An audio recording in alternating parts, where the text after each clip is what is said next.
In our news bulletin for this evening, concerns have been raised for the village of Hiktavake as the village green has been blocked off.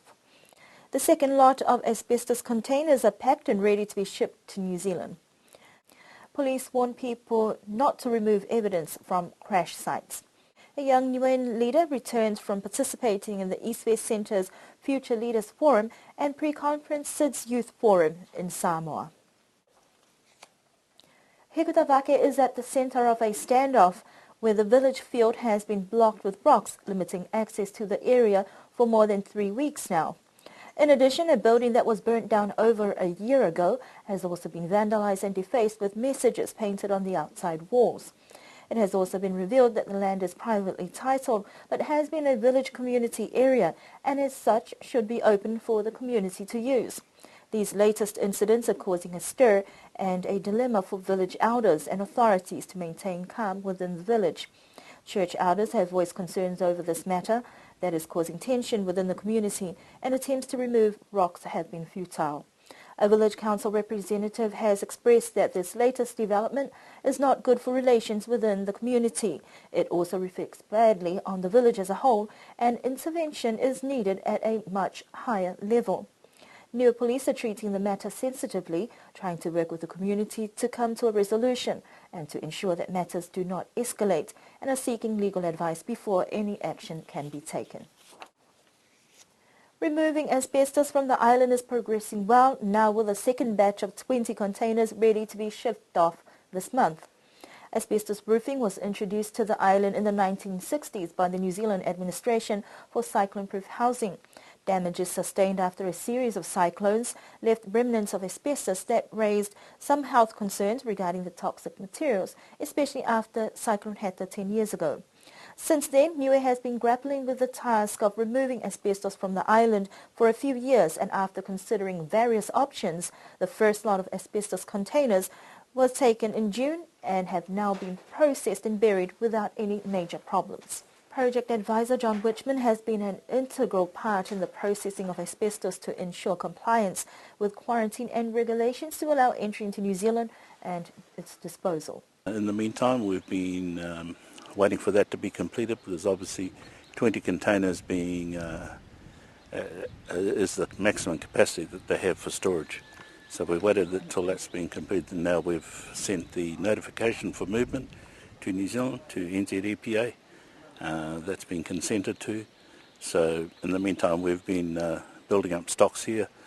The boys have been really diligent, and they've completed 20, but not only that, they're ready for another shipment after that. So we're probably about halfway through the third and possibly final shipment. We've yet to determine and get approval for removal from the villages, but I understand permission for removal from the villages of those roofs that have already been completed will commence as soon as the truck is available, and then they're still going through the process of removal from the remainder of roofs where asbestos is. With the first shipment, there are a number of procedures that needed to be followed, and the next step forward will be to strategically plan out how to collect the remaining asbestos out in the villages. Once, I guess, the strategic plan is announced through the community broadcast and that, it will bring people up to date. The asbestos out in the villages, I understand, is all covered in that, so it'll be quite a quick process. Once it comes here, it won't be stored, it'll go straight into the containers we have available here. So there's going to be no more stockpiling and that here. So as you can see now, it's quite clear. You'll see in the area in the bushes there where it was stockpiled, it was covered with plastic and on pellets. We managed to extricate 15 containers out of there, and the boys have been really good on that. They've done that in quite a good time compared to having to divan from one and into another container. As for asbestos that remains on the rooftops, that will be another project that government will have to consider. But for now, the community can rest assured that more than half of the asbestos on the island will be shipped off by the end of the year. Niue police have raised some concerns regarding the removal of vital evidence from scenes of investigations, especially involving motor vehicle accidents.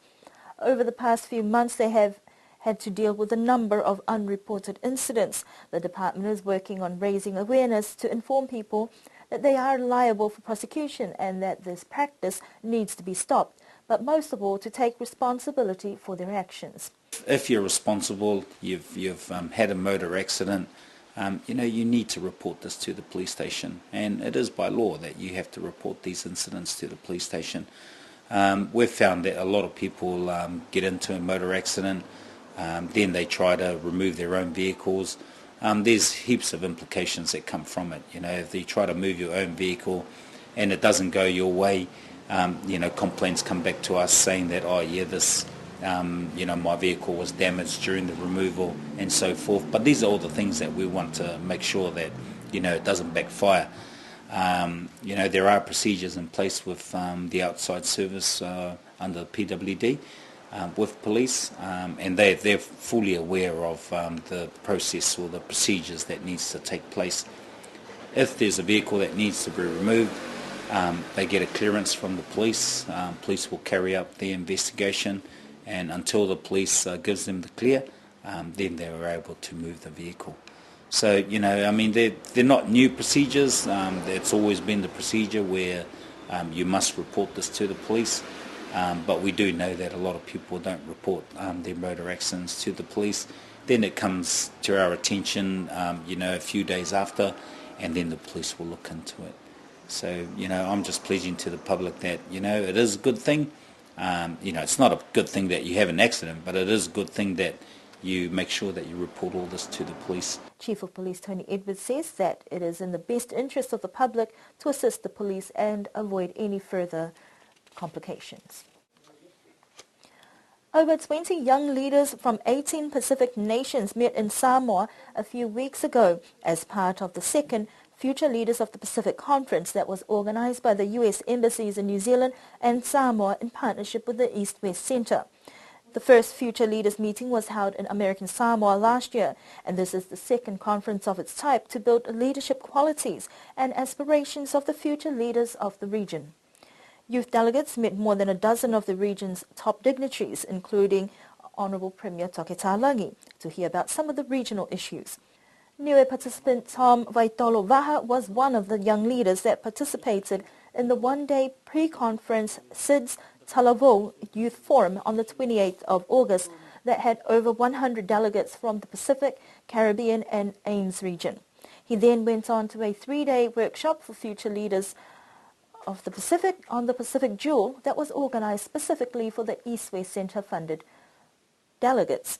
Mr. Vaha says that the meeting was very beneficial for young people to discuss issues such as gender equality, climate change, non-communicable diseases, and sustainable development in the Pacific. As upcoming leaders, it is important to understand the issues and processes that leaders go through to make decisions that affect not only their countries, but the region as a whole. The Future Leaders of the Pacific Youth Forum is held annually, and Tom encouraged other Niuean youth to apply for future opportunities such as this to broaden their perspectives and build their capacity to become actively involved in preparation to become future leaders.